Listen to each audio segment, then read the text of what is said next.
activity 2 එකේ දීලා තියෙනවා graph එකක්. මේක bar graph එකක්. එතකොට දැන් අපි ඉගෙන ගන්න ඕනේ කොහොමද bar graph එකක් ලියන්නේ, pie chart එකක් ලියන්නේ. දැන් එදා මම grade 11 කට්ටියට දීපු bar graph, pie chart, ඒ වගේම table එක ගැන විස්තර කරන recording එකත් ඔයාලා කට්ටියට මම share කරා බලා ගන්න. ඒකත් වැදගත් හින්දා. දැන් අද අපි කතා කරනවා කොහොමද මේ bar graph එකක් ගැන ලියන්නේ කියලා. දැන් ඔයාලා දන්නවා paper එකට දුන්නාම bar graph එකක් ඉස්සෙල්ලාම ඔයාලා කරන්න ඕනේ අපි දැන් ලියන්න ඕනේ 100 words. මේක අපේ word count එක වචන 100ක්. 100ක් ලියා ගන්නත් ඕනේ ඒ උවමනා කරන marks ටික earn කරගෙන. එතකොට පුතේ හැම paper එකකම මෙහෙම bar graph එකක් දුන්නාම ඔයාලට දෙනවා instruction එකක්. එතකොට මේ instruction එකෙන් අපිට පළවෙනි වාක්‍ය හදා ගන්න පුළුවන්කම තියෙනවා. ඒ කොහොමද? බලන්නකෝ මේකේ දීලා තියෙනවා this bar chart shows the results of a survey conducted among 100 grade 10 students about their favorite English language related activities. ඉංග්‍රීසි භාෂාවට අදාළ අමතර තියෙන ක්‍රියාකාරකම් අන්නේ ක්‍රියාකාරකම් වලට තියෙන කැමැත්ත සම්බන්ධයෙන් දීලා තියෙනවා සිසුන් 100ක් grade 10 100 students සිසුන් 100ක් අතර කරපු සර්වේ එකක් සමීක්ෂණයක් වගේ එකක් ඒකක ප්‍රතිඵල තමයි මේ graph එකේ දීලා තියෙන්නේ. එතකොට ඔයාලට මේ දීලා තියෙන දැන් ඊළඟට දීලා තියෙන study the chart and complete the description using the given words කියලානේ. ඒකේ කියලා තියෙන්නේ මේක අධ්‍යයනය කරලා මේ ලියන්න කියලානේ. හැබැයි මෙතනට එනකන් තියෙන වාක්‍ය මොනවද අඩංගු වෙලා තියෙන්නේ මෙන්න මේ bar graph එකේ තියෙන්නේ මොකක්ද කියන එක ගැන.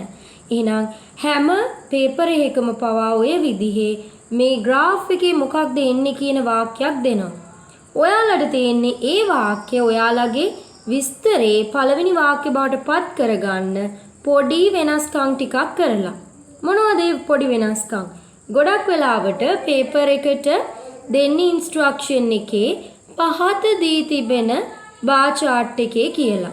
the following bar chart කියලා දෙන්නේ. එතකොට ඔයාලා මොකද කරගන්න ඕනේ? දැන් මේක පොතේ හින්දා තමයි this bar chart කියලා දීලා තියෙන්නේ. එතකොට paper එකේ දුන්නොත් පහත දී තිබෙන the following bar chart කියලා දෙන්නේ.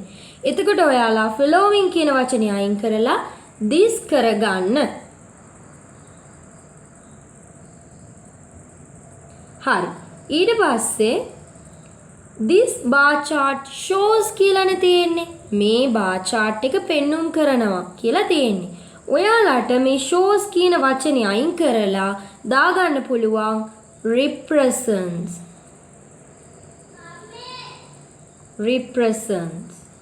ඒ වගේම තව වචනයක් depicts. මෙන්න මේ වචන දෙකෙන් එකක් පාවිච්චි කරන්න පුළුවන් shows කියන එක අයින් කරලා. දැන් ඒකේ දීලා තිබ්බොත් represents කියලා ඔයාලා depicts හරි shows හරි දාන්න.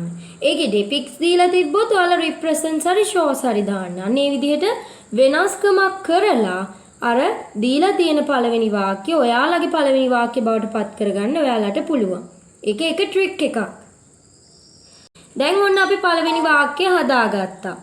මේ bar graph එක පෙන්눔 කරනවා ප්‍රතිඵල 100 දෙනෙක් අතර 10 වසරේ ළමයි 100 දෙනෙක් අතර කරපු සමීක්ෂණයකින් හොයාගත්තු ප්‍රියතම ඉංග්‍රීසි භාෂාවට අදාළ ක්‍රියාකාරකම් දැක්වෙන bar graph එකක් කියලා ඔන්න පළවෙනි වාක්‍ය ලිව්වා. දැන් ඔයාලා හිතන්න එපා මෙතන එකක් දීලා තියෙනවා කියලා ඒක අමතක කරලා අපි මේ වෙන එකක් ලියන්න තමයි හිතන්නේ. හරිද? එතකොට ඔයාලා දෙවෙනියට මොකක්ද කරන්න ඕනේ? මේ bar graph එකක එනවා මෙන්න මේ axis දෙක. මේ axis දෙකේ මොනවද තියෙන්නේ කියලා අපිට දෙවෙනියට කියන්න පුළුවන්. මේ උඩ අතට තියෙන axis එකට අපි මොකක්ද කියන්නේ පුතේ? දන්නවද? දන්න කට්ටිය ඉන්නවද? අපි මේ සිරස් අතට තියෙන axis එකට කියන නම මොකක්ද? vertical axis. vertical axis. දැන් ඔයාලට vertical axis එකයි මෙන්න මේ හරහට තියෙන axis එකට අපි කියනවා horizontal axis. Horizontal axis. මෙන්න මේ vertical axis එකෙනුයි horizontal axis එකෙනුයි මොනවද පෙන්වුම් කරන්නේ කියලා දෙවණියට අපි කියනවා. දැන් මෙතන දීලා තියෙන එකෙත් මේ බලන්න horizontal and vertical axis. horizontal සහ vertical කියන ඒ රේඛාවන් පෙන්වුම් කරනවා කියලා දෙවණියට යාලත් අරන් තියෙනවා. අන්න ඒ විදිහට කියන්නේ. එහෙනම් අපිටත් පුළුවන් ඔය axis දෙක ගැන කියන්න දෙවණියට. එකම ස්ට්‍රක්චර් එකකට තමයි මේවා ගැන ලියන්න තියෙන්නේ. එතකොට අපි මෙතන දැන් දීලා තියෙන්නේ the horizontal and the vertical axis represent පෙන්වුම් කරනවා පිළිවෙලට කියලා එකපාරනේ දීලා තියෙන්නේ. අපි ලියමු in this bar chart the horizontal axis represents the activity නැත්නම් favorite English language related activities කියලා ඕනනම් දාන්න පුළුවන්. And the vertical axis represents the number of children කියලා අපිට ලියන්න පුළුවන්. ඊට පස්සේ පුතේ දැන් අපි මේ විදිහට මේ axis දෙක ගැන ලියනවා.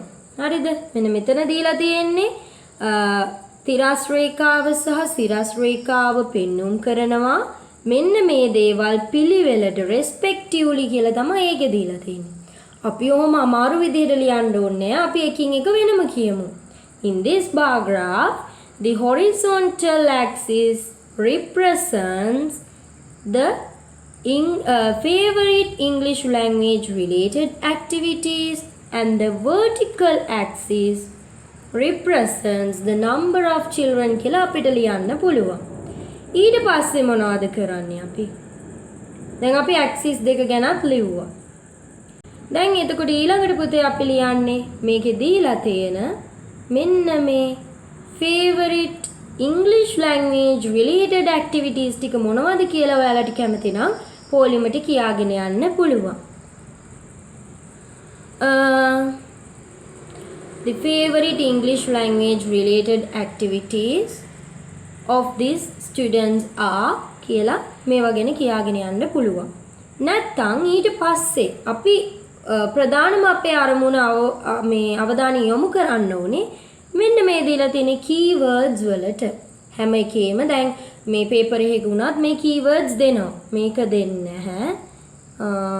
තව දෙනවා මේ activity කියන එක දෙන්නේ නැහැ. equal, a few, some, least, most, many. මෙන්න මේවා දෙනවා අනිවාර්යයෙන්. මේ වචනයක් ඇතුළත් කරපු වාක්‍ය ගානේ හදලා ලිව්වොත් ඔයාලට ලකුණු හම්බෙනවා. දැන් ඔයාලට මේකෙන් ගන්න පුළුවන් most කියන වචනේ. most කියන්නේ වැඩිම කියන එකනේ, වැඩිපුරම කියන එකනේ. එහෙනම් වැඩිම කියන එක දාලා අපිට වාක්‍යයක් ලියන්න පුළුවන් ඉස්සෙල්ලාම වැඩිපුරම ප්‍රමාණයක් කැමති මොනවා කරන්නද පුතේ? මොනවටද? බලන්න කියන්නේ. වැඩිම ප්‍රමාණයක් කැමති reading story books පොත් කියවන්න. ඔව් කතන්දර පොත් කියවන්න. ඕන අපි ලියනවා in this නැත්නම් according to this මොකද bar chart most number of students වැඩිම ප්‍රමාණයක ළමයි සංඛ්‍යාවක් most number of students like to read story books. හරිම ලේසි මේක ලියා ගන්න. මේකත් picture description එකක් වගේම තමයි. බලාගෙන ලියන්න තියෙනවා most දාලා අපි හැදුවේ. තව අපිට කියන්න පුළුවන් මේ වැදගත්ම එකක් equal කියන එක සමාන එක ගැන කියන්න. අපිට කියන්න පුළුවන් මේ සමාන දෙකක් තියෙනවා මොනවාද? එකක් මොකද්ද පුතේ? watching movies අනික singing songs. අනේ දෙක තමයි equal. එතකොට අපිට කියන්න පුළුවන් an equal number of students like to watch movies and sing songs. හරිම ලේසි. මෙන්න මේ විදිහට අපිට වාක්‍ය ටිකක් ගොඩනගා ගන්නයි තියෙන්නේ මේ දීලා තියෙන keywords ටිකක් දාලා. දැන් මෙතන ඔයාලට දීලා තියෙන මේ phrase එක පිරෙව්වහම ඔයාලට ටිකක් ඔළුවට එනවා කොහොමද මේක හරි ගස්ස ගන්න කියලා. හරි අපි ඒක චුට්ටක් කරලා බලමු. This bar chart depicts ඔන්න මෙතන අරන් තියනවා depicts කියලා. මෙතන shows දීලා තියෙන හින්දා මෙතන අරන් තියනවා depicts කියලා. Depicts favorite English language related activities of a selected group of students කියලා අරන් තියෙනවා. ඊළඟට අපි කියන්න ඕනේ the horizontal and the vertical axis represent the මෙන්න මේවා කියලා respectively පිළිවෙලට මෙන්න මේවා කියලා කියනවා. ඉස්සෙල්ලාම අපි දාන්න ඕනේ පළවෙනි blank එකට horizontal axis එකෙන් මොනවද පෙන්වන්නේ? activity. මෙතෙන් දෙන්නේ activity. Horizontal and the vertical axis represent the activity and the number of children respectively කියලා අපි දාන්න ඕනේ. ඔන්න ඊට පස්සේ out of the given sample of 100 students මේකෙත් අපි දන්නවා ළමයි 100ක්. out of කියන්නේ ඒ ළමයින්ගෙන් කී දෙනෙක්ද? මේ ළමයින්ගෙන් out of the given sample of 100 students of the students read English story books. කොච්චරක්ද ළමයි?